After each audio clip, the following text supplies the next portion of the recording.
சில விஷயங்கள் நம்ம வாழ்க்கையில் நடக்கலை இல்லை முடியலை அல்லது வேற மாதிரி போகுதுங்கிறதுக்காக நம்ம நம்பிக்கை இழைக்கவே கூடாது.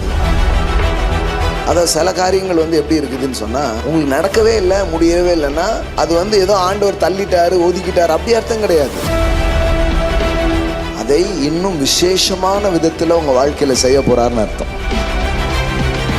ஆண்டவரே, என் வாழ்க்கையில நான் பார்க்குற வெளிச்சத்துக்காக மட்டும் உங்களுக்கு நன்றி சொல்லலை, என் வாழ்க்கையில சில இருட்டா இருக்கு அதுக்காகவும் நன்றி. உங்க வாழ்க்கையில திறந்த வாசல், அதுக்கு நீங்க ஈஸியா நன்றி சொல்லிடுவீங்க. ஆனா சிலதெல்லாம் பூட்டின வாசலா இருக்கு. கொஞ்ச நாள் கழிச்சு இந்த பூட்டின வாசலுக்கு கூட நீங்க நன்றி சொல்லுவீங்க. ஏன்னா சிலருக்கெல்லாம் சில வாசல் மட்டும் பூட்டி இல்லைன்னா இந்த இடத்துக்கு வந்திருக்கவே மாட்டோம். அங்க பூட்டி இருக்க போதுதான் சில இடத்துக்கு நம்ம வந்திருக்கிறோம். எந்த காரியங்கள்லாம் ரொம்ப குழப்படியா இருக்கு, ரொம்ப டேமேஜா இருக்கு, ரொம்ப தாமதமா இருக்குன்னா நல்லா தெரிஞ்சுக்கோங்க, அந்த காரியம்தான் ரொம்ப சிறப்பான காரியமா வரும். ஊர்ல யாருக்கு வியாதினாலும் இயேசுவை கூப்பிட்டா போய் சுகமாக்கிடுறாரு. இப்போ இயேசு வழக்கமா ஒரு வீட்டுக்கு போவார். இப்போ அந்த வீட்டில் இருக்கிற லாசருக்கு என்னது சுகம் பண்ணல. இப்போ வரணுமா வர வேண்டாமா? காணுன்னு பார்த்தா கடைசியில் லாசரு, வியாதியா இருந்த லாசரு மரிச்சே போயிட்டான். இப்போ வர எப்படி இருக்கும்? யாருக்கும் நடக்காதது ஏன் இவங்களுக்கு மட்டும் வித்தியாசமா நடக்கும்? மற்றவங்களாம் கூப்பிட்டா உடனே போயிடுறாரு, இவங்களுக்கு மட்டும் வரல. ஒரு 4 நாள் இவங்க எல்லார்கிட்டையும் அவமானப்பட்ட மாதிரி இருந்தது. ஒரு 4 நாள் எல்லார்கிட்டையும் வெக்கப்பட்ட மாதிரி இருந்தது. எல்லாத்துக்கும் டைமுக்கு வந்த இயேசு இவங்களுக்கு ஏன் டைமுக்கு வரல? ஏன்னா இவங்களுக்கு வெறும் சுகமாக்கும் அற்புதத்தை அல்ல, அதை விட மேலா உயிர்த்தெழுதலின் வல்லமையை இவர்கள் வாழ்க்கையில காட்டும்படியான ஒரு காரியத்தை செய்யும்படியாக அவர் வருகிறார். சிலர் நமக்கே கேள்வி, ஆண்டவர் உன்னை நேசிக்கிறார் மகளே. ஆனால் சம்டைம்ஸ் சந்தேகமே, ஆமா நம்மளை நேசிக்கிறாருன்னா வேற மாதிரி இருக்க. எல்லாம் உங்க வாழ்க்கையில ஒண்ணு நடக்கல அப்படிங்கிறதுக்காக நீங்க ஒன்றும் துரதிர்ஷ்டசாலியோ அல்லது கடவுள் உங்க மேல பிரியம் இல்லைன்ட்டோ அர்த்தம் கிடையாது.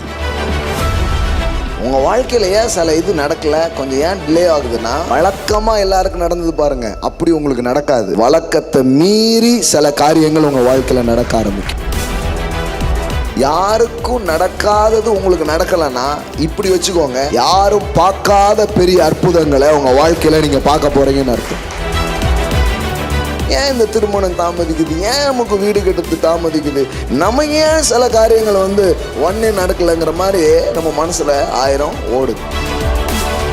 நான் சொல்றேன், எல்லாரும் கட்டுற மாதிரி கட்ட மாட்டேங்க, விசேஷமாய் நீங்கள் கட்டுவீர்கள். எல்லாருக்கும் திருமணம் நடக்க மாதிரி நடக்காது. உங்க திருமணம் வேற லெவல்ல ஸ்பெஷலான வேலை கர்த்தர் அது உங்க வாழ்க்கையில அவர் நடத்தி முடிப்பார். எல்லாருக்கும் புள்ள பிறக்கும், உங்களுடைய வித்து வேற மாதிரி இருக்கும், ஸ்பெஷலா இருக்கும். அது பாரு, ஊர்ல எல்லாருக்கும் இயேசுநாதர் பண்ணிட்டாரு, உன் குடும்பத்துல அவர் பண்ணாம போயிட்டாரா? உன் பிள்ளைக்கு இன்னும் செய்யலையே, உன் வீட்டுல நடக்க வேண்டியது இன்னும் நடக்கலையே. நான் சொல்றேன், உங்க வீட்டுல வேற மாதிரி நடக்க போகுது. உங்க வாழ்க்கையில நடக்கிற ஒவ்வொரு தாமதமும் அற்புதத்தை அதிகரிக்க செய்கிறதுக்காக அந்த காரியத்தை தேவன் உங்களுக்காக அவர் வைத்திருக்கிறார்.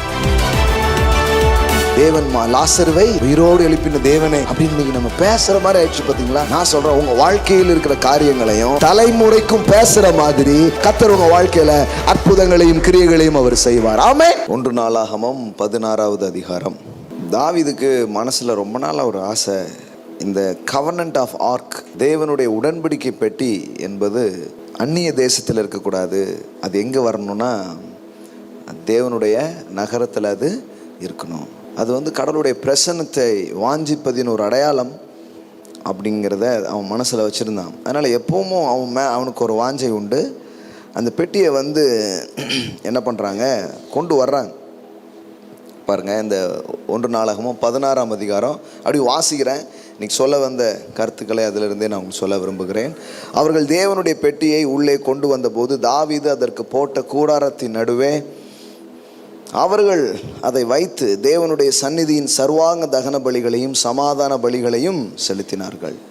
தாவீது சர்வாங்க தகன பலிகளையும் சமாதான பலிகளையும் செலுத்தி தீர்ந்த பின்பு அவன் ஜனத்தை கர்த்தருடைய நாமத்திலே ஆசீர்வதித்து, ஆமென், ஆசீர்வதித்து புருஷர் தொடங்கி ஸ்திரீகள் மட்டும் இஸ்ரவேலராகிய அனைவரும் அவரவருக்கு ஒவ்வொரு அப்பத்தையும் ஒவ்வொரு இறைச்சி துண்டையும் ஒவ்வொருவரும்படி திராட்சை ரசத்தையும் பங்கிட்டு கொடுத்தான். இஸ்ரவேலின் தேவனாகிய கர்த்தரை பிரஸ்தாபம் பண்ணி துதித்து புகழுகிறதற்கு கர்த்தருடைய பெட்டிக்கு முன்பாக சேவிக்கத்தக்க லேவியரையும் சிலரையும் நியமித்தான். அவர்களில் ஆசாப் தலைவனும் சக்கரியா அவனுக்கு இரண்டாவதுமாய் இருந்தான்.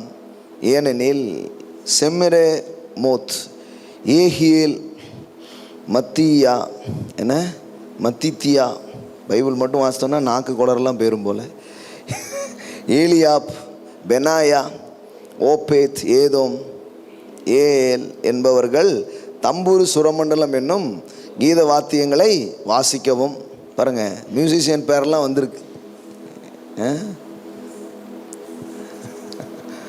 மியூசிஷியன் பேர்லாம் என்ன பண்ணியிருக்கு, இவ்வளோ முக்கியமாக சொல்லியிருக்காங்க பாருங்க. என்னும் கீதவாத்தியை வாசிக்கவும், ஆசாப் கைத்தாளங்களை கொட்டவும், பெனாயா, யாஹாசியேல் என்னும் ஆசாரியர் எப்போதும் தேவனுடைய உடன்படிக்கை பெட்டிக்கு முன்பாக பூரிகைகளை ஊதவும் நியமிக்கப்பட்டார்கள்.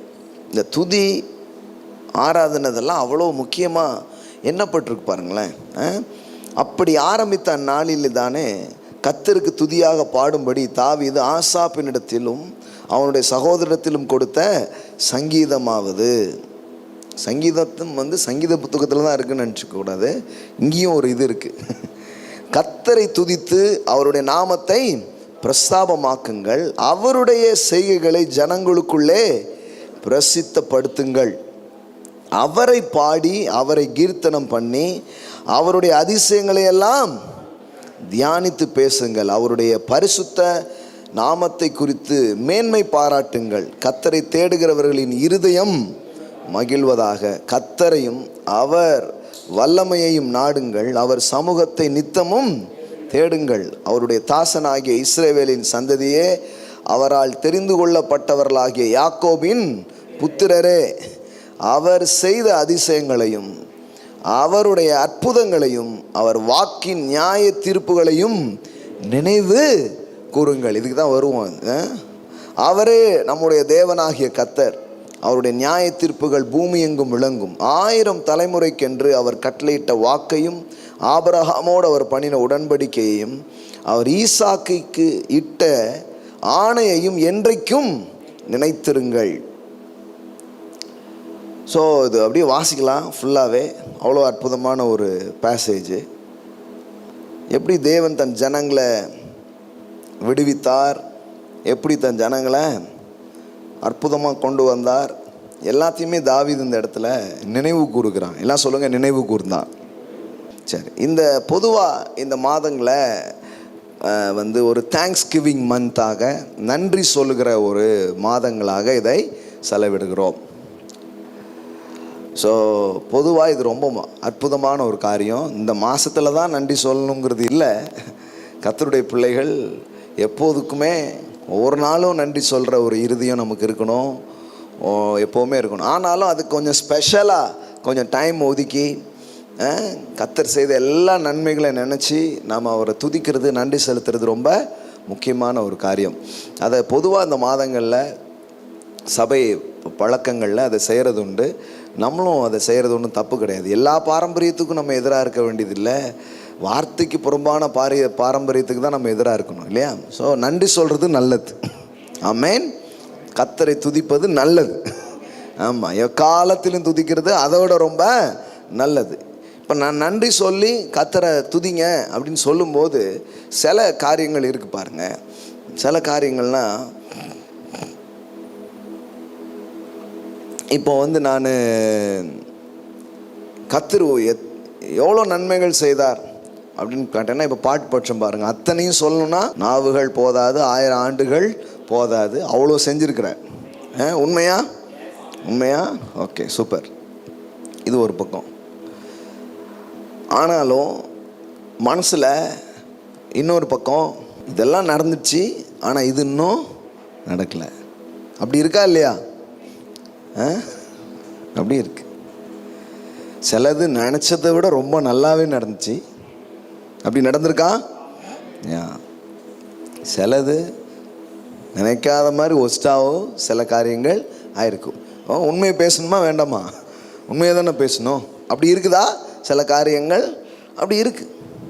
அப்போது இதுக்கு நடுவில் எப்படி நம்ம வாழ்கிறது, எப்படி நம்ம பயணிக்கிறதுங்கிறது நமக்கு தெரியணும். பாருங்களேன், நான் அப்படியே சோதனை பண்ணுங்க அப்படின்னு சொல்லிட்டு போயிட்டு வாங்கணுங்களை அனுப்பிச்சிட முடியாது. அது ஒரு முழுமையானதாக இருக்கணும். 100% அது ரொம்ப நிஜமான துதியாக அது இருக்கணும். பாருங்கள், சில நேரங்களில் சில காரியங்கள் நம்முடைய வாழ்க்கையில் அவ்வளோ சிறப்பாக, இப்போ இந்த வருஷம் ஆரம்பிக்கும் போதே நமக்கு இதை கரெக்டாக புரிந்து கொண்டு நம்ம போனோன்னா அடுத்தடுத்த வாரங்களில் இன்னும் கிளியர் ஆகிடுவோம். புது வருஷங்கிறது இன்னும் ஒரு அற்புதமான ஆயத்தமாக நமக்கு ஆகிடும். ஆமென். ஆமாம், இந்த மாதம் ஒரு ஆயத்தத்தின் மாதம்னு வச்சுக்கோங்களேன். நம்மளை ப்ரிப்பேர் பண்ணுறது. ஆமாம், எப்போவுமே நாம் இன்னும் நம்மளை தயார் செய்து கொள்ளும்போது இன்னும் அதீத ஆசீர்வாதங்களை, நன்மைகளை நம்முடைய வாழ்க்கையில் நாம் அனுபவிக்க முடியும். ஆமாம், குதிரை யுத்த நாளுக்கு என்ன பண்ணுது? ஆயத்தமாக்கப்படுகிறது. ஜெயமோ அப்போது ஆயத்தமாக்கப்படுதல் தேவையாக இருக்குது. ஏன்னா அதிலிருந்து தான் ஜெயம் இன்னும் என்ன பண்ண ஆரம்பிக்கும், வாழ்க்கையில் பெருக ஆரம்பிக்கும். நிறைய பேர் இது பரீட்சைக்கான வசனம்னே நினச்சிட்டாங்க. ஏன்னா ஆயத்தம்னா ஒன்று பரிச்சை, அதனால் படிக்கிற பிள்ளைங்களுக்கு அந்த வசனம் நல்லா தெரியும். அது அப்படி கிடையாது, எல்லாத்துக்கும் யூஸ் பண்ணலாம். அதே மாதிரி சில வசனம் இருக்குது, இந்த காரியம் கத்தரால் வந்ததுன்னா திருமணத்துக்காகவே வச்சுருப்பாங்க. கிறிஸ்தவத்தில் சில வசனத்தை அப்படி பிரித்து வச்சுருவாங்க. இதெல்லாம் திருமணத்துக்கு, இதெல்லாம் படிப்புக்கு, இந்த வசனம் இதுக்கு தான் போல அப்படிங்கிற மாதிரி என்ன பண்ணிட்டு.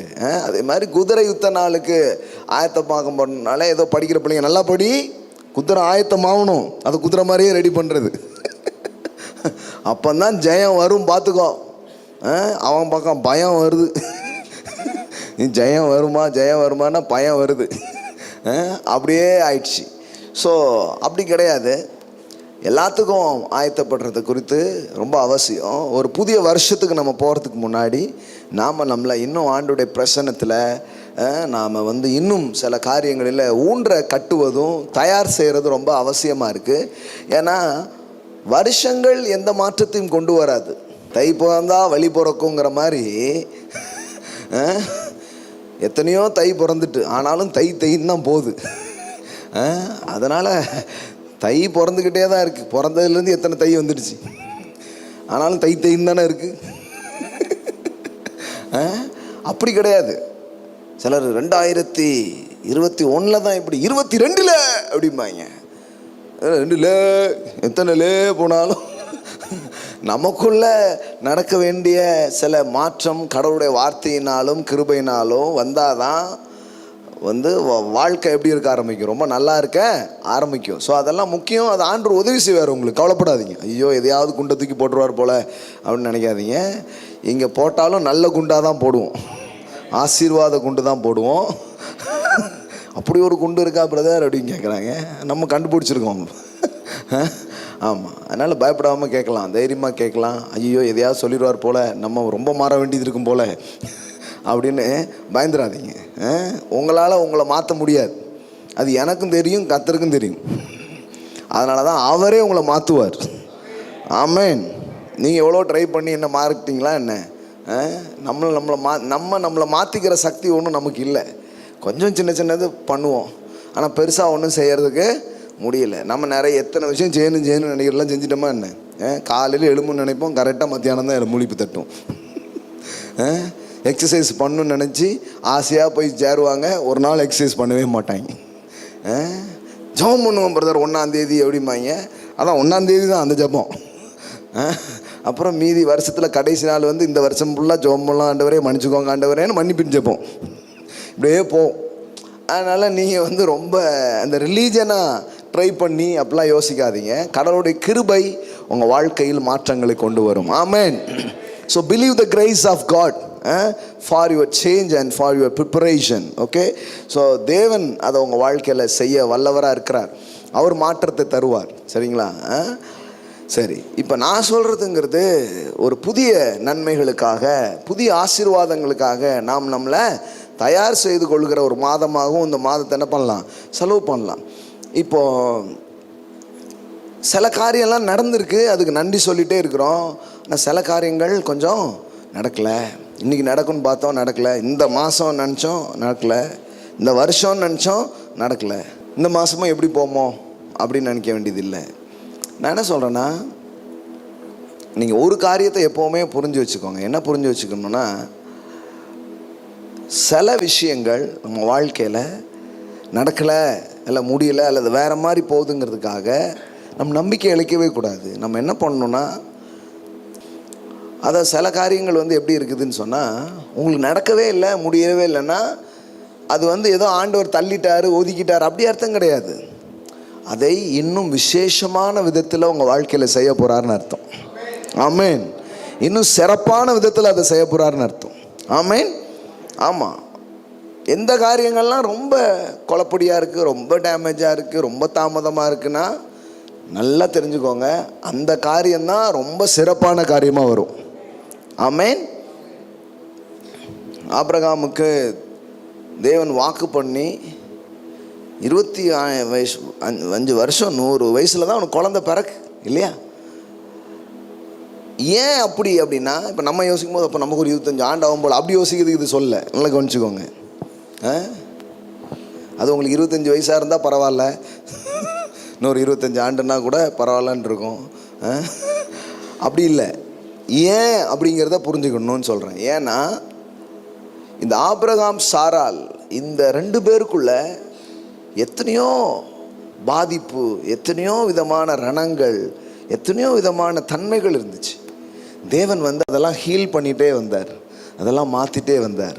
2 பேரும் ஒரு லெவலுக்கு வந்த உடனே இப்போ ஐசக் அனுப்பிட்டா இந்த சந்ததி ஒரு சுகமாக்கப்பட்ட சந்ததியாக, ஆசீர்வதிக்கப்பட்ட சந்ததியாக அது இருக்கும். இவங்க மேலே இருக்கிற அந்த வடுக்களும் காயங்களும் இது மேலே வராது. ஒரு ஹீல்டு ஜென்ரேஷன் வரட்டுங்கிறதுக்காக தான் ஆண்டவர் வெயிட் பண்ணிட்டு இருந்தார். ஆமேன். சும்மா பொத்தன்னு ஏதோ ஒன்று பெற்று போடுதுங்கிற மாதிரி அப்படி பெற்று போடணும்னு கடவுள் என்ன பண்ணல, விரும்பலை. ரொம்ப குவாலிட்டியான ஒரு தலைமுறைக்காக அவர் என்ன பண்ணார், வெயிட் பண்ணார். அதனால தான் ஆபிரகாமின் வாழ்க்கையில் சில தாமதங்கள் நடந்துச்சு. ஸோ தாமதம் ஆகிறதுனாலே தேவன் தள்ளிவிட்டார் என்று அர்த்தம் அல்ல. எல்லாம் சொல்லுங்கள், தாமதம் ஆகிறதுனால் தள்ளிவிட்டார் என்று அர்த்தம் அல்ல. ஆமேன். ஸோ டிலேஸ் அப்படிங்கிறது is not God denials. Okay, delay ஆகுதுன்னா ஆண்டவர் வந்து அதை இது பண்ணிட்டாருன்னு அர்த்தம் கிடையாது. அதை வேற மாதிரி செய்ய போகிறாரு, அதை இன்னும் சிறப்பாக அவங்க வாழ்க்கையில் என்ன பண்ண போகிறாரு, செய்ய போகிறாருன்னு அர்த்தம். ஸோ இந்த மனசு இருந்தால் தான் நமக்குள்ள ஒரு தேங்க்ஸ் கிவிங் ஹார்ட் வேலை செய்ய ஆரம்பிக்கும். இல்லைன்னு சொன்னால் ஒரு அஃபண்டடான ஒரு ஹார்ட் உள்ளே இருந்துக்கிட்டே இருக்கும். நான் சொல்கிறேன், சிலது நமக்கு புரியுது, சிலது நமக்கு புரியலை. எத்தனை பேருக்கு புரியாத காரியம் இருக்குது? எனக்கு நிறைய இருக்குது. எதுக்கு நான் தூக்குறேன்னா, அப்போ தான் உங்களுக்கு நிறைய பேருக்கு நம்பிக்கை வரும். என்ன நிறைய பேர் நினச்சிப்பாங்க, அவருக்கே தெரியும் போல நினச்சிடும். அப்படிலாம் கிடையாது. எனக்கு நிறைய புரியாதது இருக்குது, எனக்கும் பதில் வராத கேள்விகள் நிறைய இருக்குது. ஆனால் கூட நான் என்ன நம்புகிறேன்னா, தேவனே நீர் நல்லவர். ஆமேன். நீர் உண்மை உள்ளவர். சிலது எனக்கு தெரியல, ஏன் எதுக்கு எப்படின்னு தெரியல. ஆனாலும் என்னை விட என் வாழ்க்கையில் ரொம்ப அக்கறை உள்ளவர் நீங்கள் தான். அதனால் எனக்கு செய்யாமல் அவர் யாருக்கு செய்ய போகிறீங்க? கண்டிப்பாக செய்வீங்க. சிலது கொஞ்சம் லேட்டாக இருக்குது, சிலது கொஞ்சம் நடக்கலை, அதுக்காக அது நடக்காமல் போயிடுங்கிறது இல்லை. அது ரொம்ப அழகாக நீங்கள் செய்வீங்க. ஆமென்.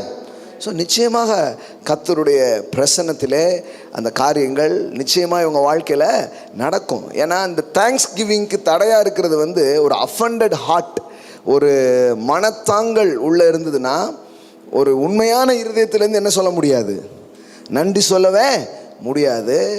உதடுகள் மட்டும்தான் சொல்லும், தோத்திரம் தோத்திரம் தோத்திரம் தோத்திரம், உள்ள ஆத்திரம் ஆத்திரம் ஆத்திரம் ஆத்திரன்ற. இப்படி ஒரு துதியை ஸ்தோத்திரத்தை நம்ம ஏறெடுக்கணும்னு தேவன் என்ன பண்ணல, விரும்பலை. தேவன் வந்து சொல்கிறாரு, அப்படியே சொல்கிறார் பழைய ஏற்பாட்டில், அவங்க உதடுகளால் என்னை கனம் பண்ணுகிறார்கள், அவங்க உள்ளமும் எப்படி இருக்குது, என்னை விட்டு ரொம்ப தூரமாக இருக்குப்பா. நம்மளும் சோத்திரம் சோத்திரம் எல்லாம் கையை வேகமாக தட்டுங்க, நல்லா துதிங்க. சபையில் அதானே வேகமாக தட்டி வேகமாக துதிச்சு உள்ளம் வெறுமையாகவே இருக்குது. கடவுள் அப்படி விரும்பலை. நம்ம வந்து உளமாற அவருக்கு நன்றி சொல்லணும்னு ஆசைப்படுறார். ஆமென். மெய்யாகவே நீர் நல்லவர் சுவாமி. அப்படிப்பட்ட துதிகளில் தேவன் என்ன பண்ணுறாரு, பிரியப்படுறாரு. மற்றபடி உதட்டிலேயே நம்ம பபுள் காமை போட்டு மின்ற மாதிரி அந்த மாதிரி ஒரு துதியை அவர் என்ன பண்ணல, விரும்பலை. அதில் ஒன்றும் அவருக்கு பெரிய பிரியம் கிடையாது. ஏன் இதை பேசுகிறது ரொம்ப அவசியமாக இருக்குது அப்படின்னா, நமக்கு தேவனை குறித்த ஒரு புரிதல் வேணும். நம்ம தேவன் அப்படி கிடையாது. ஒருவேளை நமக்கு புரியாமல் இருக்கலாம், ஆனால் அவர் நல்லவராகவே இருக்கிறார். ஆமென். நிறைய கேள்விகள் இருக்குது, நிறைய தெரியாத விஷயங்கள் இருக்குது. அந்த இருளான பகுதிக்காகவும் நீங்கள் தேவனை நம்புங்க. அந்த புரியாத அந்த புதிருக்காகவும் கர்த்தரை நம்புங்க. ஆண்டவரே, என் வாழ்க்கையில் நான் பார்க்குற வெளிச்சத்துக்காக மட்டும் உங்களுக்கு நன்றி சொல்லலை. என் வாழ்க்கையில் சில இருட்டாக இருக்குது, சிலது ரொம்ப கிரேயாக இருக்குது, அதுக்காகவும் நன்றி. ஏன்னா அதுக்குள்ளே என்ன இருக்குன்னு எனக்கு தெரியல. ஆனால் ஒன்று மட்டும் தெரியும். என்ன தெரியும்னா, நிறைய நேரத்தில் டார்க்னஸ்குள்ளேருந்து ரிச்னஸை கொண்டு வருகிற தேவன் நீர். ஆமென். கண்டிப்பாங்க. எப்படி பாருங்க, ஒளிபீடத்தில் இருக்கும் பொக்கிஷத்தை அவர் எடுத்து தருகிறார். Treasure in the darkness. சில நேரம் அது இருட்டு நம்ம நினச்சிட்டு இருப்போம், ஆனால் பார்த்தா அதுக்குள்ளே தான் பொக்கிஷத்தை கடவுள் நமக்காக வச்சுருப்பார். ஆமென். ஆனால் உங்கள் வாழ்க்கையில் உங்களுக்காக தேவன் சில விஷயத்தை மறைவாக வச்சுருக்கிறாரு. சில விஷயம் கொஞ்சம் டைமிங் கொஞ்சம் மாறுது. பொறுமையாக இருங்க. ரொம்ப அழகாக செய்வார். எல்லாம் சொல்லுங்கள், அழகாக செய்வார். சொல்லுங்கள், அதினதின் காலத்தில் சகலத்தையும் நேர்த்தியாய் செய்கிறார். பாருங்க, இந்த வசனம் பாருங்க. வெண்கல கதவுகளை உடைத்து இருப்பு தாழ்பாளைகளை முறித்து அந்தகாரத்தில் இருக்கிற பொக்கிஷம் எங்க இருக்குது? சொல்லுங்க, எங்க இருக்குது பொக்கிஷம்? அந்தகாரத்தில் இருக்கு. நம்ம அந்தகாரம்னாலே ரொம்ப தப்பா நினச்சிக்கிறோம். கடவுள் சொல்றாரு, இருட்டு இருட்டுன்னு நினைக்கிறல்ல, அந்த இருட்டுக்குள்ளதான் நான் உனக்காக நிறைய காரியத்தை நான் வச்சிருக்கிறேன், பயப்படாத. ஆமென். அந்தகாரம் ஆண்டவரே, கவலைப்படாத, அதுக்குள்ளே சிலதை வச்சுருக்கேன், கொஞ்சம் வெயிட் பண்ணு. அந்த இருட்டுக்குள்ளே இருக்கிற அந்த ட்ரெஷர்ஸை, so treasure in the darkness, அந்த இருட்டுக்குள்ளே இருக்கிற சில புதையல்களை உனக்காக நான் எடுத்து கொண்டு வருவேன். ஆமென். உனக்காக நான் கொண்டு வருவேன். ஸோ கர்த்தர் பாருங்க, அப்படிப்பட்ட ஒரு செயலை செய்யக்கூடியவர். அந்தகாரத்தில் இருக்கிற பொக்கிஷங்கள், எல்லாம் சொல்லுங்க, பொக்கிஷங்கள் சில இருளுக்குள் இருக்கிறது. ஆமென். அதனால் சில கேள்விகள் உடனே அந்த நேரம் தெரியாது, கொஞ்சம் தூரம் வந்த பிறகு உங்களுக்கு தெரியும், ஓஹோ இது எவ்வளோ நல்லதாக இருக்குது அப்படின்ட்டு. அதனால் நான் சொல்கிறேன், உங்கள் வாழ்க்கையில் திறந்த வாசல், அதுக்கு நீங்கள் ஈஸியாக நன்றி சொல்லிடுவீங்க, பாட்டும் பாடிடுவீங்க. திறந்த வாசலில் முன்னே வச்சிங்க பாட்டு பாடிடுவீங்க. ஆனால் சிலதெல்லாம் பூட்டின வாசலாக இருக்குது. நான் உங்களுக்கு சொல்லட்டுமா, கொஞ்ச நாள் கழித்து இந்த பூட்டின வாசலுக்கு கூட நீங்கள் நன்றி சொல்லுவீங்க. ஏன்னா சிலருக்கெல்லாம் சில வாசல் மட்டும் பூட்டி இல்லைன்னா இந்த இடத்துக்கு வந்திருக்கவே மாட்டோம். அங்கே பூட்டி இருக்க போது தான் சில இடத்துக்கு நம்ம வந்திருக்கிறோம். ஆமென். என்னங்க இது வேற மாதிரி இருக்குதே, அப்படிதான். பூட்டினதுக்கு நீங்கள் நன்றி சொல்லுவீங்க. நல்ல வேலை பூட்டினாங்க, பூட்டலைன்னா நான் எங்கேயோ கடந்திருப்பேன், எங்கேயோ இருந்திருப்பேன். இது அந்த டைமில் தெரியாது. ஐயோ ஆண்டவரே, திறந்த வாசல்னு பாடிட்டு போனோன்னு இப்படி பூட்டு போட்டிருக்காங்களே. பிரசங்கியார் வேற சொன்னார், இதோ திறந்த வாசலை உனக்கு முன்பாக வைத்திருக்கிறேன்னு. போனால் அங்கே ஒன்றுமே திறந்த மாதிரி தெரியலையே, எல்லாம் பூட்டி கிடக்க அப்படின்ட்டு. இந்த வசனம் நமக்கு வேலை செய்யாது போலன்னு திரும்பி வந்திருப்பாங்க. ஆனால் நீங்கள் கொஞ்சம் தூரம் பயணத்தில் நீங்கள் வந்து பார்த்தீங்கன்னா உங்களுக்கு தெரியும், அதை பூட்ட போய் தான் இந்த சிறந்த வாய்ப்பு கிடச்சிதுன்னு உங்களுக்கு தெரிய வரும். ஆமென். பர்சனலி நீங்கள் அனுபவிச்சிருப்பீங்க. நான் அதை நிறைய நேரம் பார்த்துருக்கேன். நான் இன்னைக்கு காலையில் கூட அதை சொன்னேன். ஒரு இடத்துல நான் பிரசங்கம் பண்ணுவதற்கு கொடுக்கப்பட்ட இடம் மறுக்கப்பட்டு கதவு பூட்டப்பட்டது. இன்று முதல் இங்கு நீங்கள் பிரசங்கிக்க முடியாது. அப்போ என்கிட்ட இடங்கிடம் ஒன்றும் கிடையாது. பாருங்களேன், வாடகைக்கும் இடம் கிடையாது, ஒன்றுமே கிடையாது. அப்போ நான் சொல்கிறேன், இன்றைக்கி அன்னைக்கு அது தற்காலிக தோல்வி மாதிரியும் அடைக்கப்பட்டது மாதிரி தான் தெரிஞ்சிச்சு. ஆனால் இன்றைக்கி ஆண்டவருக்கு நன்றி சொல்கிறேன். ஏன் தெரியுமா, அவங்க மட்டும் பூட்டலைன்னா இப்படி சர்ச்சாக போய் ஊழியம் செஞ்சுருப்பேன், நான் ஒரு சர்ச்சையே ஆரம்பிச்சிருக்க மாட்டேன். அன்னைக்கு பூட்டினதுனால தான் இவ்வளோ பெரிய தரிசனமே தோங்கியிருக்கு. இப்போ பூட்டு போட்டவருக்கும் நன்றி. ஐயா, நீங்கள் போட்டது பூட்டு இல்லை, எனக்கான ஒரு வாசலை திறக்கிறதுக்கு அது ஒரு வாய்ப்பாக மாறிடுச்சு. ஆமென். ஆமாங்க. எல்லா இடத்துலையும் உங்களை ஏற்றுக்கொள்றதுக்கு நீங்கள் நன்றி சொல்லலாம். ஆனால் புறக்கணிக்கிறதுக்கு நீங்கள் நன்றி சொல்ல முடியுமா? ஆனால் புறக்கணிக்கப்பட்டிருக்கிறது தான் சில நேரம் வேற மாதிரி அது என்ன பண்ண ஆரம்பிக்குது, மாற ஆரம்பிக்கும். கர்த்தர் பாருங்க எல்லா விதத்துலையும் நம்மளை உருவாக்க அவர் விரும்புகிறார். அதனால் வாழ்க்கையின் சில காரியங்கள் உடனே நடக்கலைன்னு சோர்ந்து போய்டுறதோ அவ்வளோதான் நினைக்கிறதோ கூடாது. பாருங்க என்ன நீங்கள் நினைக்கணும்னா, என் கர்த்தர் நல்லவர். இப்போ ஊரில் யாருக்கு வியாதினாலும் இயேசுவை கூப்பிட்டா போய் சுகமாக்கிடுறார். கரெக்டா? அப்படி தானே? இப்போ இயேசு வழக்கமாக ஒரு வீட்டுக்கு போவார், அங்கே தான் சாப்பிடுவார், அங்கே தான் தங்குறார். இப்போ அந்த வீட்டில் இருக்கிற லாசருக்கு என்னது, சோகம் இல்லை. இப்போ வரணுமா வர வேண்டாமா? வரணும். ஆனால் வரல. என்ன சார் இது, என்ன நியாயம்? ஊரில் எவன் வீட்லேயோ, ஆண்டவரே என் மகள் வியாதியாக இருக்கார், இருந்தால் வந்துடுறேன், ஆண்டவரே அங்கே மரண அவஸ்தை, அந்த வந்துடுறேன்ட்டு போயிட்டே இருக்கிற இயேசு பஜ்ஜி போண்டா சாப்பிட்டு விதவிதமாக வடித்து கொட்டினேனே, இந்த இயேசுநாதரை காணுமே. அந்த டைம் கரெக்டாக வந்தார், ஆனால் இந்த டைம் அவரை காணுமையா. காணுன்னு பார்த்தா கடைசியில் லாசரு, வியாதியாக இருந்த லாசரு மரிச்சே போயிட்டான். ஐயோ இப்போ வாரார், எப்படி இருக்கும்? இப்போ எப்படி இருக்கும்? எதுக்கோ வர சொன்னால் எதுக்கோ வந்திருக்காமாங்களா? அது எப்படி? மார்த்தா இயேசுவினிடத்தில் வந்து, ஆண்டவரே நீர் இங்கே இருந்தீரானால் என் சகோதரன் மறிக்க மாட்டான். இல்லாமல் போயிட்டீர, இருக்க வேண்டிய நேரத்தில் இல்லாமல் போயிட்டீர. அவன் என்ன சொல்கிறான்னா, நீங்கள் உங்கள் மேலாம் எனக்கு நம்பிக்கை இருக்குது, நீங்கள் ஜெபம் பண்ணிங்கன்னா என் தம்பி என்ன பண்ணிடுவான், என்னுடைய சகோதரன் சுகமாக இருப்பான். ஆனால் நீங்கள் வரலையே, நாங்கள் ஆள்லாம் சொல்லி அனுப்பணும், நீங்கள் என்ன பண்ணிட்டீங்க சொல்லப்பட்டிருக்கு. அவருக்கு அந்த தகவல் வந்துடுது. இன்னும் 2 நாள் அங்கே என்ன பண்ணுறாரு, இன்னொரு ஊரில் தங்கினார்னே போட்டிருக்கு. இது கேட்டுகிட்டே அவர் உட்கார்ந்த மாதிரிலாம் தெரியுது. சிலர் சொல்லி கேட்டிருக்கேன், நான் ஜெபம் பண்ணால் டக்கு டக்குன்னு நடந்துருதியா, எனக்கு நடக்க மாட்டேங்கியா? எத்தனை பேர் இருக்கிறீங்க அந்த மாதிரி? யாருக்கெல்லாம் நடந்தது, எனக்கு மட்டும் ஏன் நடக்க மாட்டேங்குன்னு தெரில, இந்த ரகசியம் புரியவே மாட்டுக்க அப்படிங்கிறாங்க. யாருக்கெல்லாமோ நடக்குது, எனக்கு நடக்க மாட்டுக்க ஏன் அப்படிங்கிற மாதிரி தான் ஒரு கேள்வி. நல்லா கவனிங்க, இதெல்லாம் நம்ம புரியணும்.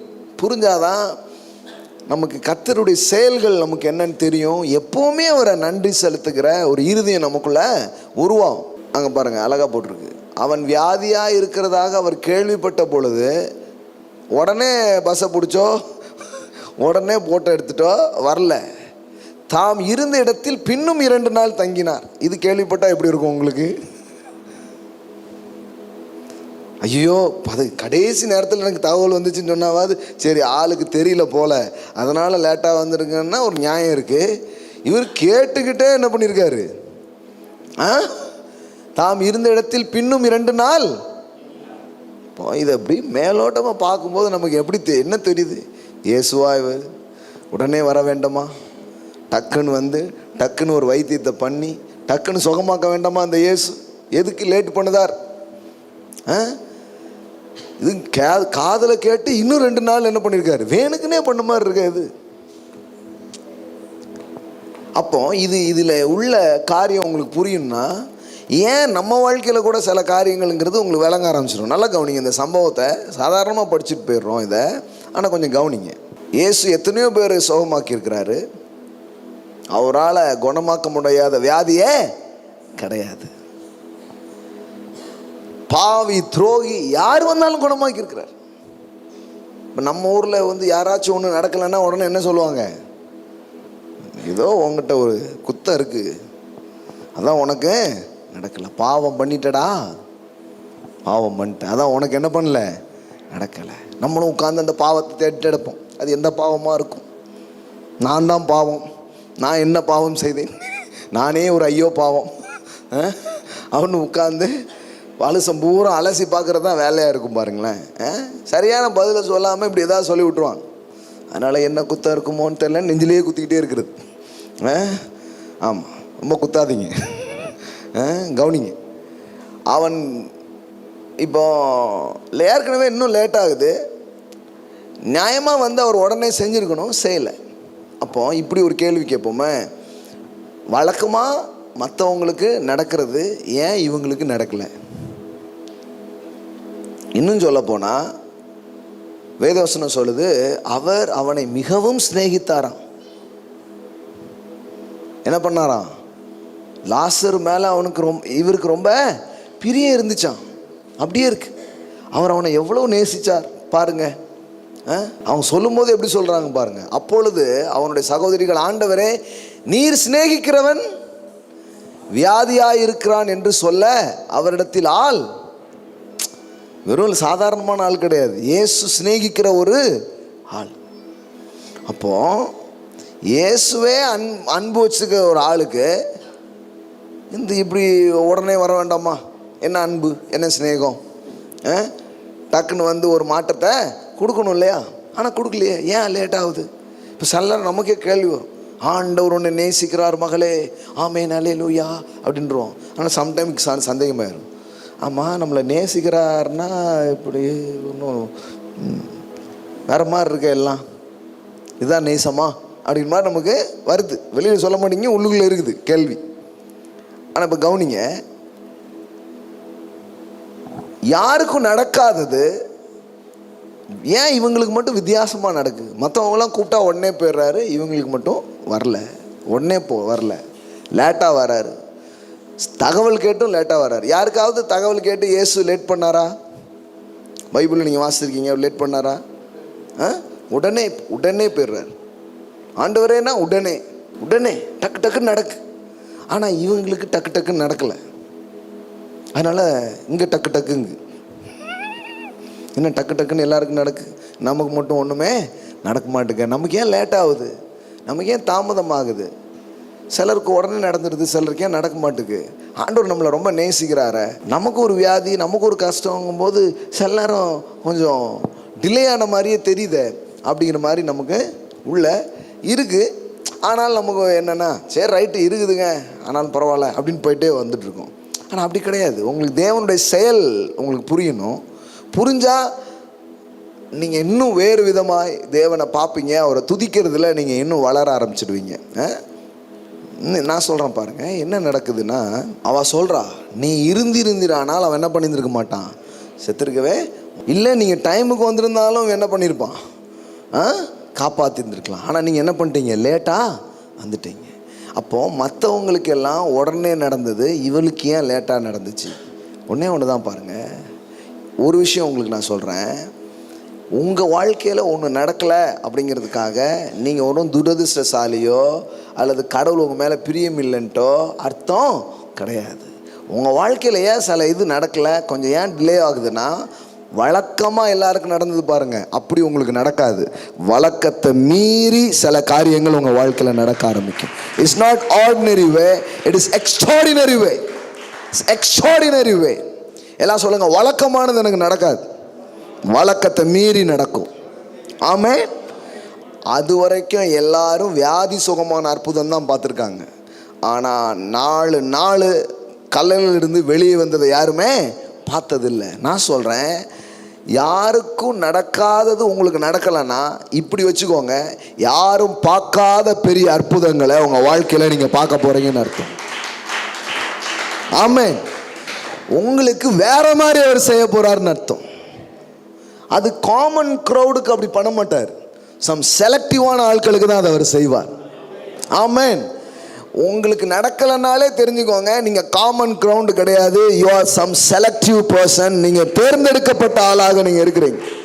சில இடத்துல போனீங்கன்னா எல்லாருக்கும் கோரி கோரி ஏதாவது கொடுத்துட்டே இருப்பாங்க. ஆனால் சிலர் வந்தாங்கன்னா அவங்களுக்கு கொடுக்க மாட்டாங்க, உள்ளே போங்கன்றாங்க. என்ன இது எனக்கு தரல, எல்லாருக்கும் கொடுக்குறீங்கன்னா உள்ளே உங்களுக்கு ஸ்பெஷலாக வச்சுருப்பாங்க. ஐயோ எனக்கு அந்த வெல்கம் ஜூஸை தரலையே, வெல்கம் ஜூஸை அங்கே உள்ளே உங்களுக்கு விருந்தே பெருசாக வச்சுருக்காங்க. இது புரியலன்னு வச்சுக்கோங்களேன், நம்ம கல்யாணக்காரங்களை கோவிச்சுக்கிடுவோம். எனக்கு தரலையே, அந்த சர்ப்பத்தை எனக்கு தர மாட்டீங்களே. ஏய் சர்ப்பத்தா, உள்ளே போயா, உள்ளே உனக்காக ரொம்ப நீங்கள் காமன் கிரவுண்டு கிடையாது, காமனான ஆட்கள் கிடையாது, நீங்கள் விசேஷமான ஆள். உள்ள உங்களுக்காக ஸ்பெஷல் பந்தி நடக்குது. சில இடத்துல போய் உட்கார சாப்பிட போனால் உட்கார விட மாட்டேங்காங்க, இங்கே அங்கே வாங்கன்னு கூட்டி போயிடுறாங்க. என்னங்க எல்லாரும் சாப்பிட்றது, இது கூட எனக்கு கிடையாது. இது இல்லைங்க, அங்கே வேற ரக உங்களுக்கு இருக்குது, உள்ளே வாங்க அப்படின்ற. நம்ம இது புரியலன்னு வச்சுக்கோங்களேன், பாருங்கய்யா சோத்தில் கை வைக்கலான்னு போனால் தடுத்துடுறாங்க, அப்படி ஒரு எண்ணம் வரும். அப்புறம் தான் இப்போ பழகிடுச்சு.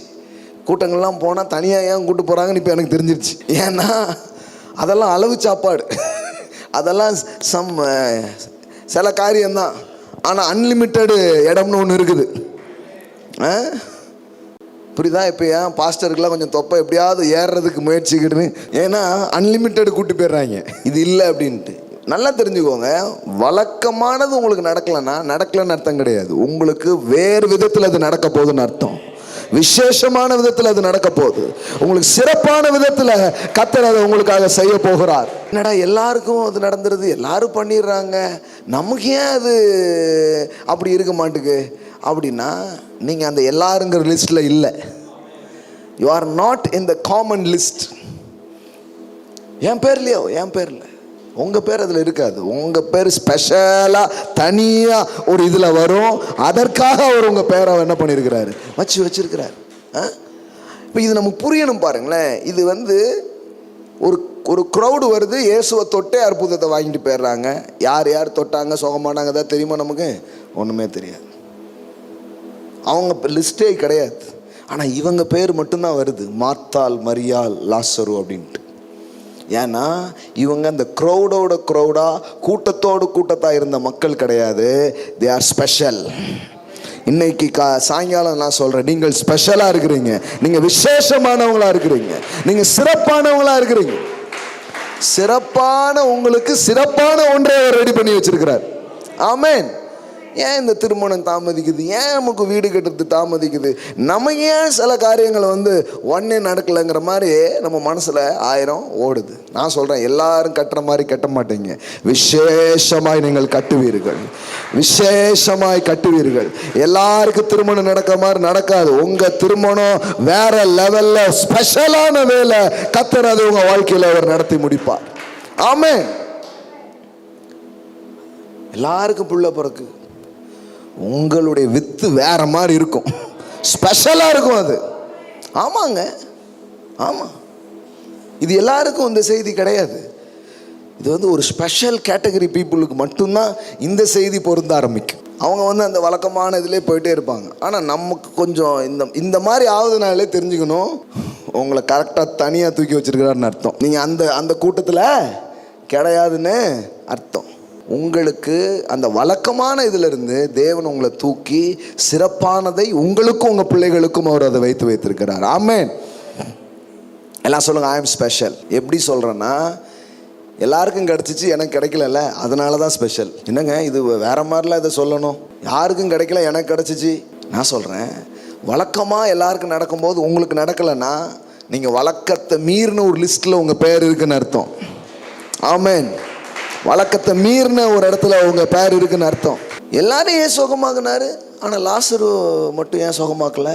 ஏன்னா லாசருவை சுகமாக்கியிருந்தா எத்தனையோ பேர் தெரியாமல் போச்சுல, அது மாதிரியே லாசரு பேருக்கும். ஆனால் இப்போ இந்த குடும்பத்துக்கு தேவன் விசேஷமானதை வைத்திருந்தார்.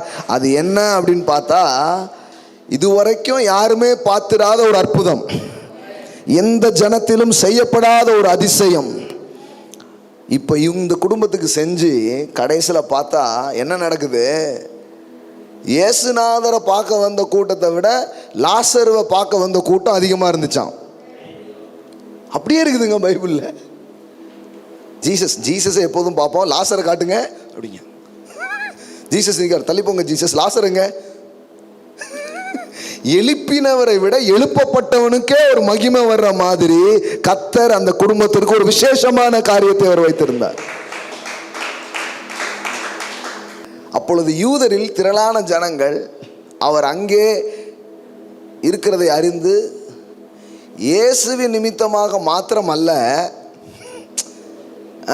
பாருங்க, இதோ இயேசு இருக்கிறார் போய் பார்ப்போம், இயேசுவின் நிமித்தமாக மாத்திரம் அல்ல, அவர் மரித்தோர்ந்து எழுப்பின லாசருவை காணும்படியாக வந்தார்கள். ஐயோ, இது உங்களுக்கு புரிஞ்சுதான்னு தெரியலீங்களே. கடவுள் பாருங்க எந்த மாதிரி ஒரு மகிமையை லாசருக்காக அந்த குடும்பத்துக்காக அவர் வச்சிருந்தாரு. அப்போ ஆனால் அந்த டைமில் என்ன சொல்லியிருப்பாங்க? என்னத்தை நீ ஏசு ஏசுன்னு போய் என்னத்தை பார்த்த? இவங்கள ஏசு ஏசுன்னு ஏசிருப்பாங்க. புரியல கொஞ்சம் பேருக்கு. ஏசு ஏசுன்னு ஏசிருப்பாங்க. நீ என்னத்தை பார்த்த? என்னத்தை நீ கண்ட? ஏசு ஏசுன்னு போய் என்னத்தை கண்ட? சாதாரணமாக தான் இருக்கு. பாரு, ஊரில் எல்லாருக்கும் ஏசுநாதர் பண்ணிட்டார், உன் குடும்பத்தில் அவர் பண்ணாமல் போயிட்டாரா? உன் பிள்ளைக்கு இன்னும் செய்யலையே, உன் வீட்டில் நடக்க வேண்டியது இன்னும் நடக்கலையே. நான் சொல்கிறேன், உங்கள் வீட்டில் வேற மாதிரி நடக்க போகுது. உங்கள் வீட்டில் வேற மாதிரியான காரியங்களை அவர் செய்யும்படியாக அவர் இருக்கிறார். ஆமென். ஆமாங்க, அதான் நிஜம். எல்லாருக்கும் நடந்த மாதிரி நடக்கல, வேற மாதிரி நடந்துச்சு. அப்போ இயேசுவை பார்க்க மாத்திரமல்ல, அவர் மரித்தோரிலிருந்து எழுப்பின லாசருவை காணும்படியாக வந்தார்கள். இப்போ இதை இப்படி எடுத்துக்கோங்க. இயேசுவை பார்த்து நம்பின நாளெல்லாம் போய் உங்களை பார்த்து அவரை நம்புற மாதிரி ஒரு நாட்களை தேவன் உங்களுக்காக அவர் வைத்திருக்கிறார். ஆமென். உங்களை பார்த்தே அவரை நம்ப போறாங்க. இங்கே யாரோ ஒருத்தங்க இருக்காங்களா, அவங்கள பார்க்கணும். இல்லை, இயேசு அவர் இயேசு தான், ஆனால் இங்கே யாரோ ஒருத்தங்க இருக்காங்கன்னு உங்களை காண்றதுக்கே வர போகிறாங்க. இப்படி ஒரு திருமணம் நடந்ததாமே, இப்படி ஒரு அற்புதம் நடந்துச்சாமே, இப்படி ஒரு அழகான வாழ்க்கை நடந்துச்சாமே, அதை நாங்கள் பார்க்க முடியாது வந்திருக்கிறோம். ஆமென். முதல்ல பார்க்கும்போது எப்படி தெரியுது? இவங்க தான் ஒதுக்கப்பட்ட மாதிரி, இவங்க தான் தள்ளப்பட்ட மாதிரி,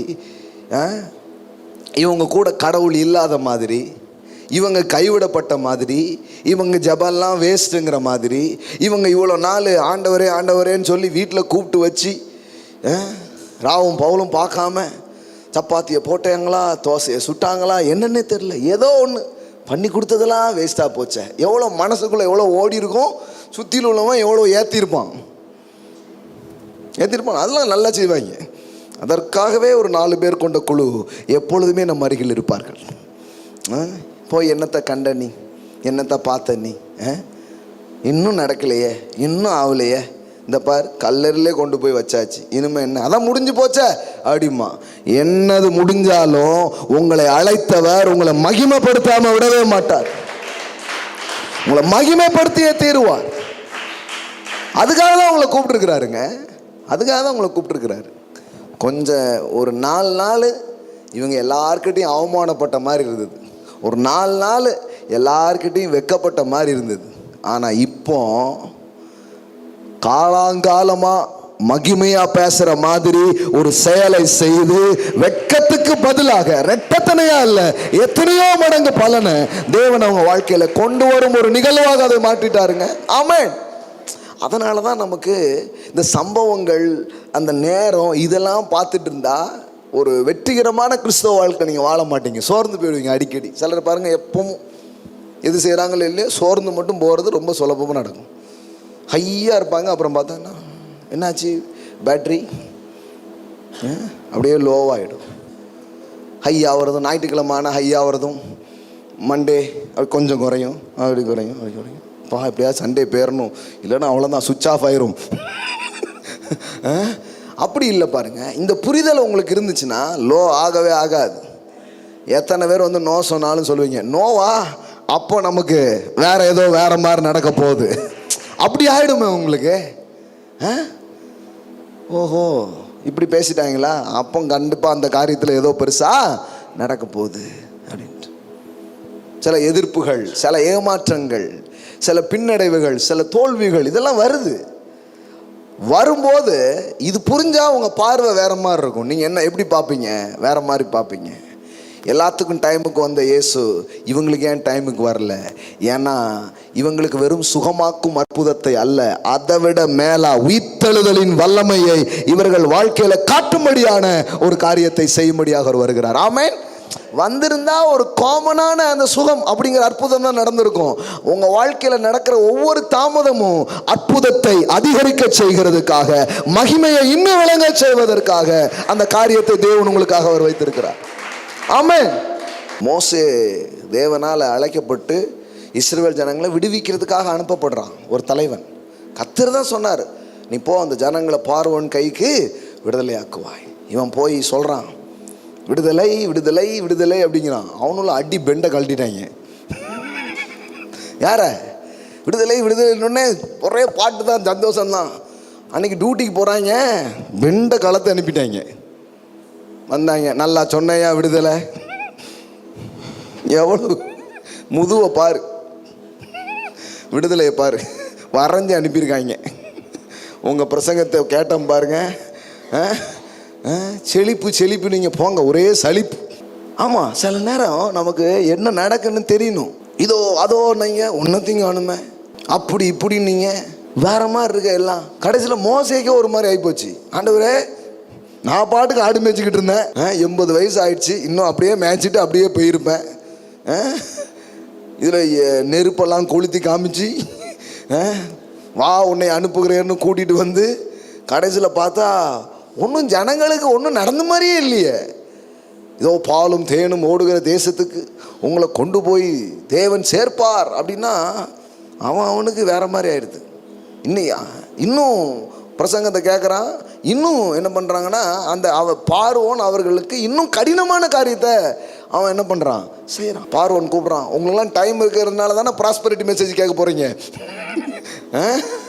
பாலும் தேனும், கூழும் கஞ்சும் குடிக்கும் போதே பாலும் தேனுமா உங்களுக்கு, அதுக்கே உங்களுக்கு வராத மாதிரி பண்ணி போடுதேன் அப்படின்ட்டு. இவ்வளோ நாள் செங்கல் மட்டும்தானே அறுத்தீங்க, இனிமேல் வைக்கோலையும் போய் அறுத்துட்டு வாங்க அப்படின்ட்டு. அதாவது செங்கல் வேலை பார்க்குறவங்களுக்கு வைக்கோலை இவங்களே கொடுத்துருவாங்க. ஆனால் இவன் பிரசங்கத்தை கேட்டதுனால என்ன பண்ணிட்டாங்க பாருங்க, என்ன போட்டிருக்குது, அவர்கள் முன் செய்து கொடுத்த கணக்கின்படியே செங்கல் செய்யும்படி சொல்லுங்கள், அதிலே நீங்கள் ஒன்றும் குறைக்க வேண்டாம். அவர்கள் எப்படி சோம்பலா இருக்கிறார்கள், அதனால் நாங்கள் போய் எங்கள் தேவனுக்கு பலியிடுவோம் என்று இவன் போய் ஒர்க் ஸ்பாட்டில் பேசியிருக்கான். நாங்கள் போகிறோன்ட்டு, நீ பாரு எங்கே போகிறேன்னு போய் காட்டுறேன், போடுறா. ஐயா மோசே ஐயா, உங்கள் பிரசங்கத்தை கேட்டுட்டு கம்பெனிக்கு போனால் ஒரே அடி ஐயா, அது அந்த வைக்கோல்லாம் பிறக்குங்கன்னுப்பாங்களே, அதில் அது போடுங்க. அப்பொழுது ஜனங்களின் ஆலோட்டிகளும் அவர்கள் தலைவர்களும் புறப்பட்டு போய் ஜனங்களை நோக்கி, உங்களுக்கு வைக்கோல் கொடுப்பதில்லை, நீங்கள் போய் உங்களுக்கு அகப்படுகிற இடங்களில் வைக்கோல் சம்பாதிங்கள், ஆனாலும் உங்கள் வேலையில் ஒன்றும் குறைக்கப்படுவது என்று பார்வான். இவன் போயிருக்கிறது எதுக்கு, அவங்க சுமையை நீக்கி அவங்கள விடுதலையாக்குறதுக்கு. ஆனால் இவன் போனதுக்கப்புறம் என்ன நடந்துச்சு, சுமை கூடிச்சு. கேள்வி வருமா வராதா?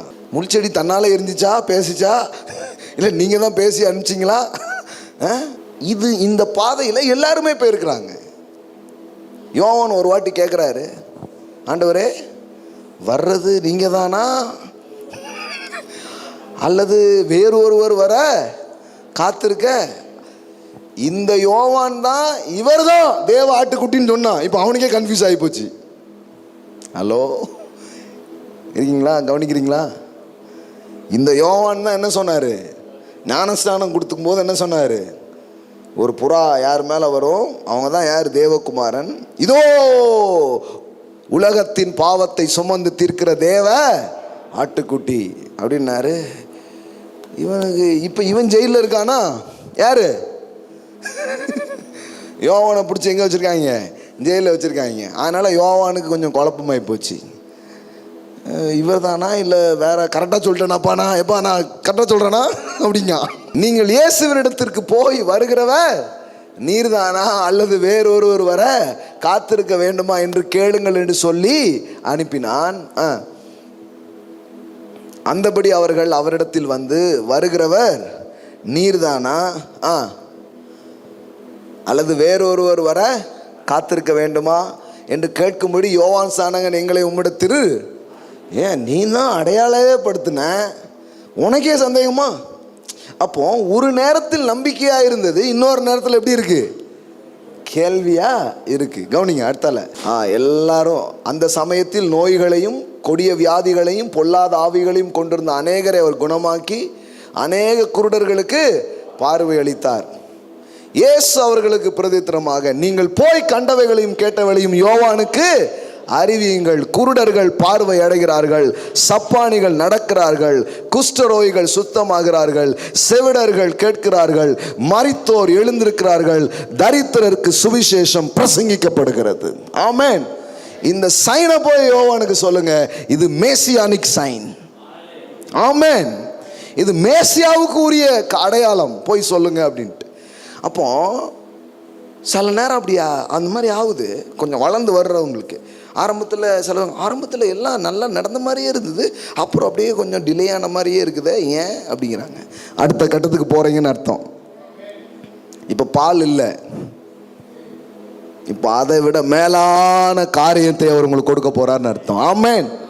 கரெக்டாக புரிஞ்சுக்கோங்க. இப்போ மோசஸ்க்கு ஒரு இதாவது, என்ன ஆண்டவரே அவர்கள் சுமையை நீ நீக்குவாய், அவர்களை விடுவிப்பாய்ன்னு சொன்னீங்க.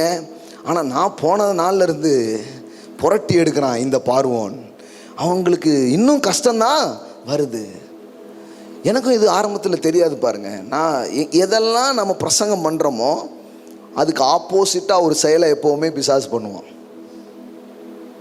இதோ செழிப்பு அப்படிமா பார்த்தா பிரதர் ஒரே கடன் பிரச்சனை அப்படிம்பாங்க. ஆண்டவரே மக்கள் செழிப்புக்குள்ளே போகிறாங்களா இல்லை கடனுக்குள்ளே போகிறாங்களா? இதோ சுகம் அப்படின்னா ஒரே வலி, எல்லாம் வியாதியாக இருந்த மாதிரி. என்னது நீங்கள் சொன்னது தானே சொல்லிட்டு இருக்கோம்? அதே தான், கரெக்டாக சொல்கிறேன்னா இல்லையா? ஏன்னா இந்த இருளின் ராஜ்யம் எப்போவுமே என்ன பண்ணுது, நம்மக்கிட்ட போடப்பட்ட வாக்குத்தத்தங்களையும் நம்மக்கிட்ட போடப்பட்ட அந்த நம்பிக்கையிலையும் எதையாவது பயன்படுத்தி எடுக்கலாமான்னு பார்க்குறான். ஏன்னா இன்னும் கொஞ்ச நாள் அவன் வெளியே வந்துடுவான். அதனால் முழு சக்தியை வச்சு போராடி பார்க்குறான். நான் சொல்கிறேன், ரொம்ப பெரிய போராட்டம் வருதுன்னா வெளியே வர போறீங்கன்னு அர்த்தம், அது முடிய போகுதுன்னு அர்த்தம். அந்த கடைசி இதையும் யூஸ் பண்ணி பார்த்துருந்தான். நம்ம இதை வேற பாயிண்ட் ஆஃப் வியூலேருந்தே பார்த்துடுறோம். இப்போ அவன் போய் கேட்குறான் ஆண்டவர்கிட்ட, நீங்கள் என்ன அனுப்பலையா, நீங்கள் எனக்கு சொல்லலையா, இப்படிலாம் போய் கேட்க ஆரம்பிச்சு. ஆண்டவர் சொன்னார், நான் சொன்னேன்னா கண்டிப்பாக செய்வேன். 10 வாதை 9 வாதை வரைக்கும் ஒன்றுமே நடந்த மாதிரி இல்லை. ஆனால் பார்வோன் இருதயம் கடினமாயிற்று. அங்கே பாருங்க, அவன் போய் கேட்குறானே, அண்ணாலப்பட்ட மோசேக்கே எப்படி பாருங்க. அப்பொழுது மோசே கர்த்தரிடத்தில் திரும்பி போய், ஆண்டவரே இந்த ஜனங்களுக்கு தீங்கு வர பண்ணினது என்ன, என்னை ஏன் அனுப்பினீர்? நான் உமது நாமத்தை கொண்டு பேசும்படி பார்வோனிடத்தில் பிரவேசித்தது முதல். அது வரைக்கும் கூட கொஞ்சம் நல்லா தான் இருந்தாங்க. பிரவேசித்தது முதல் அவன் இந்த ஜனங்களை உபத்திரவப்படுத்துகிறான், நீர் உம்முடைய ஜனங்களை விடுதலையாக்கவில்லையே என்றான். இது புரியணும் பாருங்க. அப்பதான் இந்த ப்ராசஸ் எப்படி நடக்கு, இது எப்படி வாழ்க்கைக்குள்ள ஃபங்க்ஷன் ஆகுது. கடவுளுடைய வார்த்தை இதோ நிறைவேறுகிறதுனா எல்லாரும் எங்க நிறைவேறுது அப்படிங்கிற மாதிரி ஆயிடுது. அவர் வாக்கு மாறாதவர். இது 11 மாசமும் 11 வாக்குத்தத்தம் கேட்டேன் ஐயா. அடுத்தாலப்பா நான் 1ஆம் தேதி வேற, புது வருஷத்துல வேற ஒரு வாக்குத்தத்தம் சொல்லுவாங்க. வாக்குத்தத்துக்கு பஞ்சமே இல்லை, சொல்லிக்கிட்டே இருக்காங்க. சில நேரம் எப்படி அது நிறைவேறுதுன்னு தெரியலன்னா நம்ம எல்லாரும் மாதிரியோ ஆயிடுவோம். ஆனால் நல்லா கவனிங்க, எப்படி ஒவ்வொருத்தருக்கும் கடவுள் சொன்னது எப்படி நிறைவேறுச்சு, அந்த அந்த காரியம் எப்படி போச்சு, இது தெரியணும் பாருங்க. இது தெரியாமல் அந்த வசனத்தை மட்டும் ஏதோ வாங்கினேன் அப்படி போனோம்னா அப்புறம் பார்த்தீங்கன்னா சோர்விலையும் கவலையிலையும் உட்காந்துட்டு இருப்போம். இது தெரிஞ்சுன்னா சத்தியத்தை அறிஞ்சிட்டேன்னா விடுதலை ஆயிடுவீங்க நீங்கள். ஓஹோ, இப்போ 10வது இப்போ விடுதலையாக்கவில்லையே என்றான். அடுத்தது பாருங்க. அப்பொழுது கர்த்தர் மோசேயை நோக்கி, நான் பார்வோனுக்கு செய்வதை இப்போது காண்பாய். பலத்த கையை கண்டு அவர்களை போகவிட்டு, பலத்த கையை கண்டு அவர்களை தன் தேசத்திலிருந்து துரத்தி விடுவான். இப்போ விடமாட்டுக்கான். நீ போயிடுடா சாமி, போயிட்டா ரொம்ப நல்லதுன்னு அவன் அனுப்ப போறானா இல்லையான்னு. இப்போ உங்களுக்கு இப்படி சொல்கிறேன் பாருங்களேன். என்னைக்குமே ஆண்டவர்கிட்ட இருந்து ஒரு வார்த்தை வந்துட்டுனா அது கண்டிப்பாக நிறைவேறும்.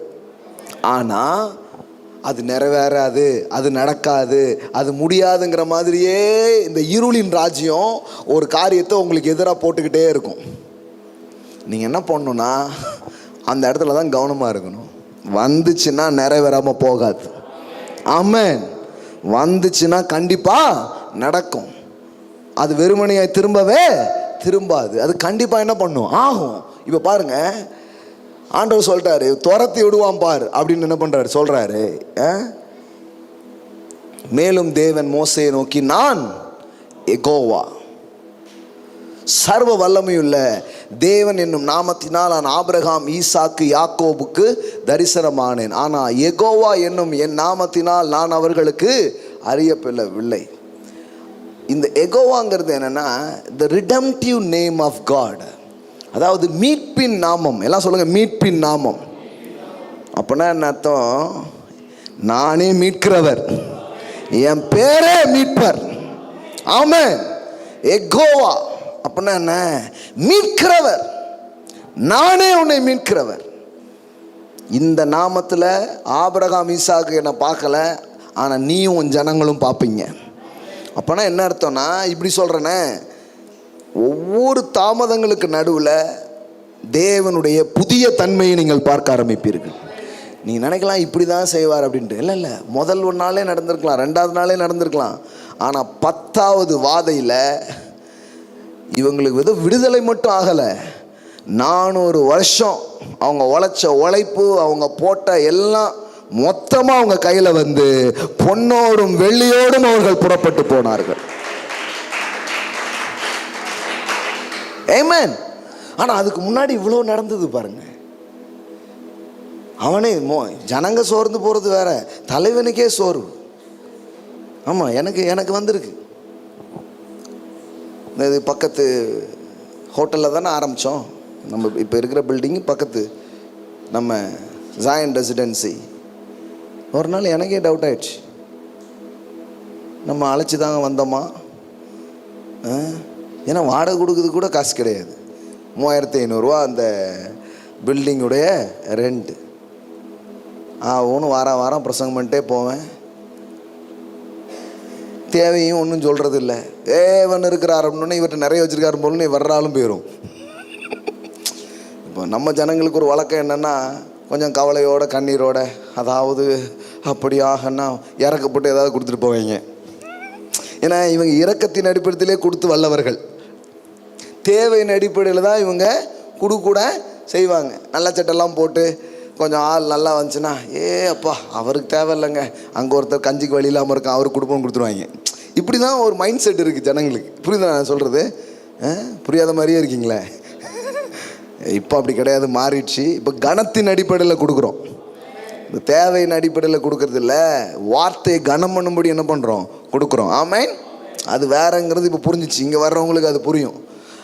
ஆனால் அன்னைக்கு பார்த்தீங்கன்னா எனக்கே டவுட்டாக தான் இருந்துச்சு, இது நம்மளை அழைச்சாரா இல்லை நம்மளாம் வந்துட்டோமா, சித்தமா பித்தமான்னு ஒரே மைண்டுக்குள்ளே நிறைய ஓடுது. ஆமாம். அப்போ ஒரு நாள் பிரசங்கம் பண்ணிகிட்ருக்கேன், அப்படி ஒரு ப்ரெசன்ஸ். நினைக்கிறேன் இஸ்ரவேல் பிரதர் அந்த மீட்டிங்கில் இருந்தீங்கன்னு நினைக்கிறேன். நான் கேட்டேன், இப்போ ஒரு அளவில்லாத ஒரு பிரசன்னத்தை நான் உணர்றேன், இன்றைக்கி அது வித்தியாசமாக இருக்குது, எத்தனை பேர் அதை உணர்றீங்கன்னு கேட்டேன். நிறைய பேர் அப்படி முன்னாடி வந்தாங்க. அன்றைக்கி உங்களுக்கு ஞாபகம் இருக்கான்னு தெரில, அன்றைக்கி வந்தாங்க. அப்படி ஒரு கன்ஃபர்மேஷன்லாம் இல்லாமல் பண்ண முடியல பாருங்களேன் ஒவ்வொரு காரியத்தை. ஆனால் இன்றைக்கி திருப்பி பார்க்கும்போது தேவன் சொன்ன எல்லா வார்த்தையும் நிறைவேறி இருக்குது, ஒன்றும் பொய்த்து போகவில்லை. ஆமென். இப்போ நானே அழைக்கப்பட்டேன்னு தெரிலன்னா போங்கையான்ருவீங்க. கடவுள் கூட இருந்தால் ஒளிய இந்த மாதிரி வேலைகள்லாம் செய்ய முடியாது. இப்போ பாருங்கள் எத்தனை லட்சங்கள், லட்சம்லாம் இல்லை, அதெல்லாம் அது போன வருஷத்துக்கு இந்த வருஷம்லாம் கோடியை தாண்டிட்டோம். பண்ண செலவெல்லாம் கணக்கு எழுதுனா கோடியை தாண்டி போயிட்டோம். லட்சங்கள் செலவு பண்ண நாளெல்லாம் முடிஞ்சிடுச்சு. இந்த 21 கோடியை தாண்டிட்டோம். இன்னும் 22 கோடியா என்ன மேன்மைக்கு மேன்மையாக நம்ம பார்க்க போகிறோம். ஆமென். கோடியா நம்ம பார்க்க போகிறோம். ஆமென். கர்த்தர் பெரியவருங்க. ஆனால் அந்த தாமதம், அந்த வழக்கமானது நடக்காமல் போகிறது, இது எல்லாத்தையுமே நாம் எப்படி ஃபேஸ் பண்ணணும் அப்படிங்கிறது ரொம்ப கற்றுக்கணும். அது ரொம்ப முக்கியம் பாருங்கள். அப்போ மோசேக்கும் அது இருந்திருக்கு, யோவானுக்கும் அது இருந்திருக்கு. நம்ப முடியல, யோவானுக்கே இருந்ததா? சொல்லப்படாதீங்க, யோவானுக்கே இருந்திருக்கு. நமக்கு வர்றது இதே கிடையாது. நடக்குமா நடக்காதா? ஏன் எனக்கு மட்டும் நடக்கலை, கொஞ்சம் தாமதமாகிற மாதிரி இருக்குதே. மேசியா டாம் டிம்னு சண்டை போட்டு எல்லாத்தையும் விடுதலையாக்காருன்னு பார்த்தா என்ன ஜெயிலில் வேற தூக்கி வச்சுருக்கானப்பா. சாமீன் எடுக்கிறது கூட ஏசு யாரையும் அனுப்பிச்ச மாதிரி தெரியலையே. இவர் தான் மேசியாவா அப்படின்னு அவனுக்கு டவுட் ஆகி போச்சு. அதே மாதிரி மோசேக்கே அழைத்தவர் நீர் தானா? அப்படின்னு ஒரு டவுட் ஆகி போச்சு. இந்த டவுட் எல்லாருக்குமே வந்திருக்கு.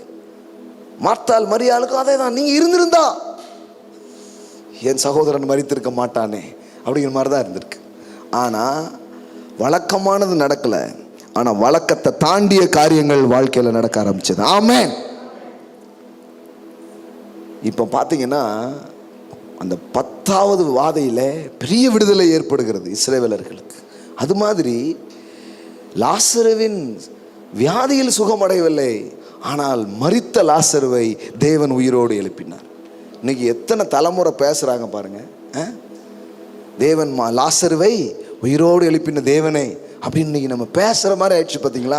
நான் சொல்கிறேன், உங்கள் வாழ்க்கையில் இருக்கிற காரியங்களையும் தலைமுறைக்கும் பேசுகிற மாதிரி, தலைமுறைக்கும் நினைவு கூறுற மாதிரி தான் கர்த்தர் உங்கள் வாழ்க்கையில் அற்புதங்களையும் கிரியைகளையும் அவர் செய்வார். ஆமென். ஒரு நாளும் மனம் தளராதீங்க. அதனால் இந்த வருஷங்களில் நடந்திருக்கு நிறைய நன்றி, சிலது நடக்கலை, அதுக்கு ரொம்ப நன்றி. ஏன்னா இன்னும் சிறப்பாக நடக்க போகுது, இன்னும் பெருசாக நடக்க போகுது, இன்னும் உயர்வாக அது நடக்க போகிறது. ஆமென். தான் நிஜங்க. விடுதலைலாம் அடைஞ்சிருக்கோம், ஸ்தோத்திரம். ஆனால் சிலதுக்கு இன்னும் போராட்டம் ஓஞ்ச மாதிரியே தெரில, அதுக்கு ரொம்ப கோடி ஸ்தோத்திரம். ஏன்னா பெருசாக அது ஓய போகுது. ஆமென். இது புரிஞ்சிருச்சுன்னா உங்கள் ஹார்ட் அஃபண்டாக இருக்காது. கர்த்தாவே நீர் நல்லவர்னு சொல்ல ஆரம்பிச்சிருவீங்க. ஆமென். சில நேரத்தில் எவ்வளோ பெரிய ஆளாக இருந்தாலும் மனசில் ஒரு தாங்கல் வந்துடுது. வேதவசனம் சொல்லுது, மனுஷனுடைய மதியினம் அவன் வழியை தாறுமாறாக்கும், இருந்தாலும் அவன் மனம் கர்த்தருக்கு விரோதமாய் தாங்கல் அடையும். மனத்தாங்கல். மனத்தாங்கல்னா எனக்கு ஏன் நடக்கலை அப்படின்னு ஏதோ ஒரு உள்ளத்தில் ஒரு எண்ணம். இப்போ புரியுதா?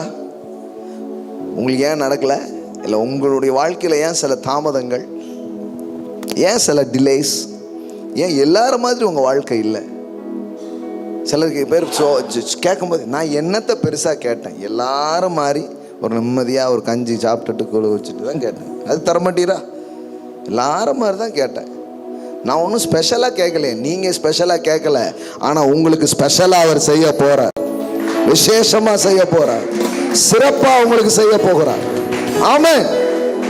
நீங்க கேட்கல தாங்க, நீங்க கேட்கல தான். ஆனா அவர் உங்களுக்கு செய்ய திட்டம் பண்ணி இருக்கிறார். அவர் உங்களுக்கு செய்யும்படியாய் அவர் தீர்மானமாக அவர் இருக்கிறார். இந்த இந்த அஃபண்டட் ஹார்ட், அந்த இருதயத்தில் இருக்கிற அந்த தாங்கள், அது போயிடணும் பாருங்க. ஒருவேளை நீங்க வரல தான், சிலது நடக்கல தான், அதுக்காக கூட ஸ்தோத்திரம் ஆண்டவரே. இப்போ பின்னாடி இந்த சம்பவத்துக்கு அப்புறம் மோசே எப்படி யோசித்திருப்பான்? பா இவரை போய் லேட் பண்ணிட்டேன்னு சொல்லிட்டேன் ஆண்டவரே, நீ எவ்வளோ. அதுக்கப்புறம் நன்றி சொல்லியிருப்பானு சொல்லியிருக்க மாட்டானா? இப்போவுமே இப்போ மார்த்தாள் மரியாள் அவங்க உறவினர்கள், அவங்க நண்பர்கள் அதுக்கப்புறம் உட்காந்து என்ன பேசியிருப்பாங்க? லேட்டா வந்தாலும் லேட்டஸ்டா வந்தாரப்பா அப்படிதானே பேசியிருப்பாங்க. அதுதான் பேசியிருப்பாங்க. ஆனா அந்த நேரத்துக்கு அது தாமதம் மாதிரியும் பாரு, உனக்கு திருமணத்துல ஒரு தாமதம் இருந்துச்சு, ஆனா என்ன மாதிரி ஒரு பொண்ணு, என்ன மாதிரி ஒரு மாப்பிள்ளை, இதுக்காக தான் அது போலன்னு பேசுற மாதிரி செஞ்சிருவாரு பாரு. ஏன் எனக்கு வேலை கிடைக்கல, எனக்கு ஏன் உயர்வு கிடைக்கல, ஓ இப்படிப்பட்ட ஒண்ண எனக்காக அவர் வச்சிருந்தாருன்னு பின்னாடி நீங்க பேசுற மாதிரி செய்வார். ஏன் நான் சரியான நேரத்தில் ஒரு வீட்டை கட்டணும்னு நினைச்சேன், கட்டல, ஏதோ ஒன்று எனக்கு ஏண்டு. நீங்க மாளிகையை கட்டுவீங்க, நீங்க சிறப்பான காரியங்களை செய்யும்படியா தேவன் உங்களுக்கு உதவி செய்வார். You are not a common ground, you are not a common people, you are extraordinary people, you are not ordinary. சாதாரணமா இல்ல, விசேஷமானவங்களா இருக்கிறீங்க, சிறப்பானவங்களா இருக்கிறீங்க. எல்லாரும் மாதிரி நீங்க இல்லை, எல்லாரும் மாதிரி இல்லை, நீங்கள் விசேஷித்தவர்கள். நீங்கள் இன்னைக்கு சொல்றேன், நீங்கள் விசேஷித்தவர்கள், நீங்கள் சிறப்பானவர்கள். அப்போ இன்னொரு பகுதிக்காக நம்ம நன்றி சொல்லிடுவோம். என் ஜபங்களுக்கு உடனே பதில் வரல சிலதுக்கு, தேங்க்யூ. அப்பனா அதுக்கு பதில் பெருசா இருக்க போதுன்னு அர்த்தம், அதுக்கு பதில் பெருசா இருக்க போதுன்னு அர்த்தம். ஆமென், ஆமென். விடுதலை தாமதித்தால் அற்புதங்கள் அதிகரிக்கும். ஆமென். விடுதலை தாமதிச்சுக்கிட்டே இருக்கு. மோசே பேசிக்கிட்டே இருக்கான், ஆனா மிரக்கிள்ஸ் கூடிக்கிட்டே போகுது. முத நாளே விடுதலை ஆக்கியிருந்தா அவ்வளோ மிரக்கிள் பார்த்துருக்க முடியாது. இவன் டிலே பண்ண பண்ண பண்ண கர்த்தருடைய பலத்த கரம் வெளிப்பட்டு கொண்டே இருக்கிறது. கொஞ்சம் வெயிட் பண்ணுப்பா, முழுசா காட்டணும் நான் என்ன. பாருங்க, உங்க வாழ்க்கையிலையும் கர்த்தருடைய மகிமை பெருசாக வெளிப்படும். அதை தான் இயேசு சொன்னார், நீ விசுவாசித்தால் தேவனுடைய மகிமையை காண்பாய். Hallelujah. You will see, you will see the glory of God. தேவனுடைய மகிமையை நீங்க பார்ப்பீங்க. ஒரு நாளும் என் ஜனங்கள் வெட்கப்பட்டு போவதில்லை. ஆமா ஆமா.